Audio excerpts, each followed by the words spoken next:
So,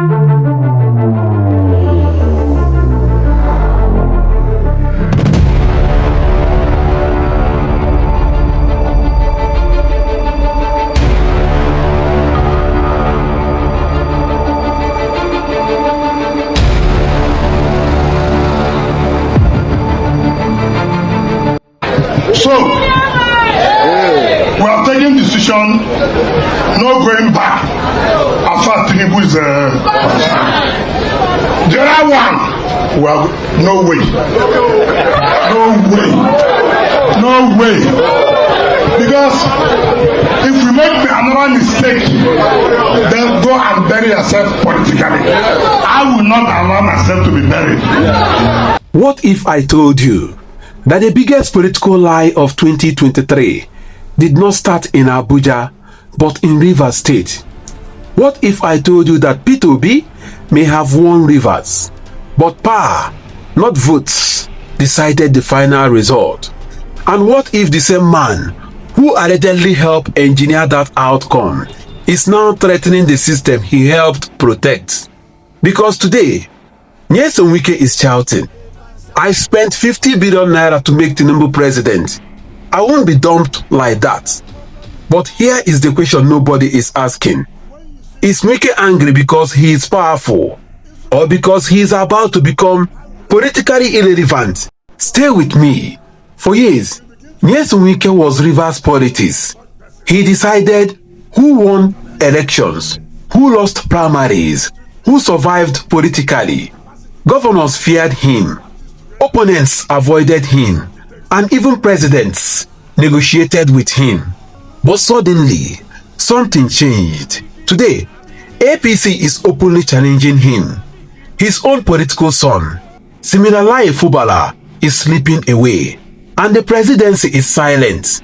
This is not ordinary political quarrel. This is what political extinction looks like. Let's start with a statement that shook Nigeria. The hero of this election, whether you like him or not like him, is Obi. The hero of this election is who? Obi.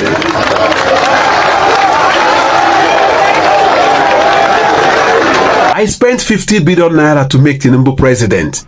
Pause. That is not a joke. That is not confidence. That is a confession of transactional politics. In elite politics, you never publicly prize your royalty unless two things have happened. 1. You feel abandoned. 2. You feel cheated.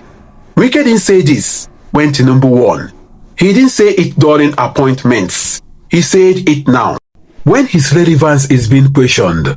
That alone tells you everything. Now let's touch the sensitive part. Rivers State 2023.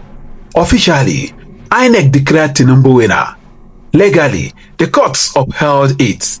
But politically, millions of Nigerians, especially obedients, believe something else. They believe P2B had massive grassroots support in Rivers. They believe the results didn't reflect the streets. They believe power, not votes, decided Rivers.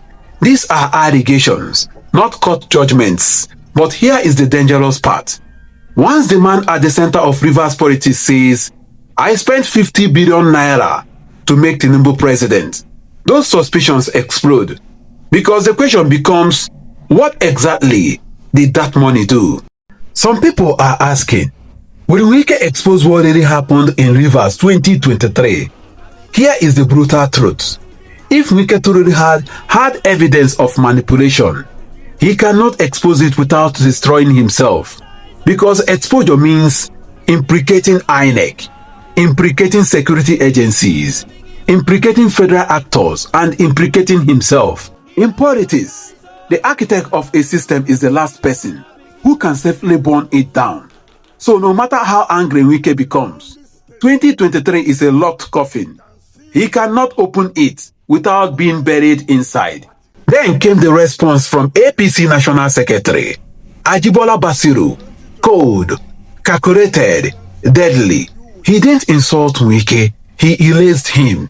He said, Wike is not a member of APC and has no locus to interfere in party affairs. Translation, you don't belong here. Then the killer line. The honorable thing is for Wike to resign as minister. That was not noise. That was institutional power speaking. This was the moment Wike stopped being a power broker and became a political problem. Wike truly lost his battle area the day he pushed his Royal Rivers Assembly members into APC. At the time, it looked smart. It weakened Governor Fubara inside PDP. But politics punishes short-term cleverness. Once Fubara aligns with APC interest, he became the #1 APC figure in Rivers. Wike royalists became trapped by party discipline, and APC had to choose a sitting governor or a minister who isn't even APC. That decision is not hard. Here is what actually broke Wike. Fubara did not tell him he was leaving PDP. And when Wike reacted by saying, "There is no PDP or APC in Rivers State," that wasn't strength. That was loss of control language.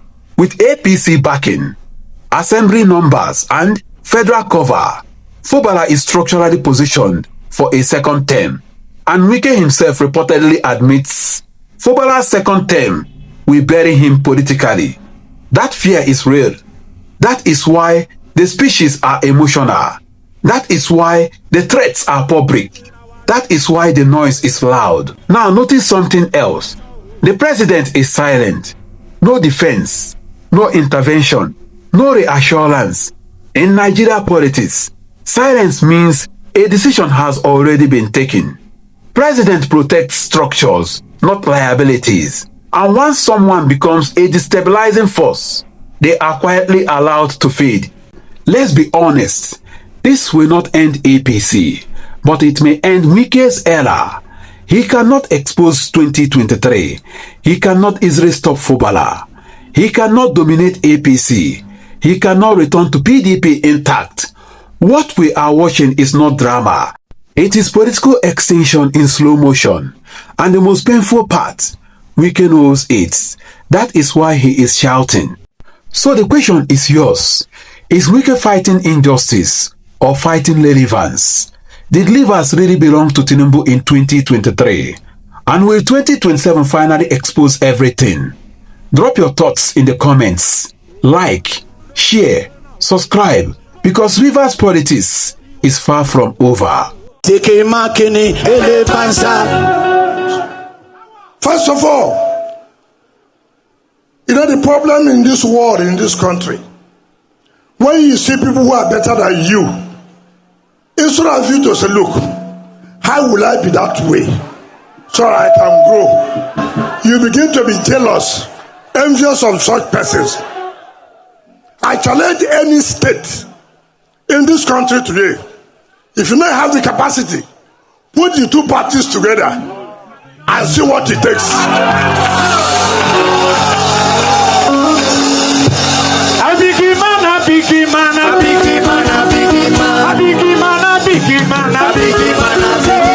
You know the for size, so a big man, a big man, a big man, a big man.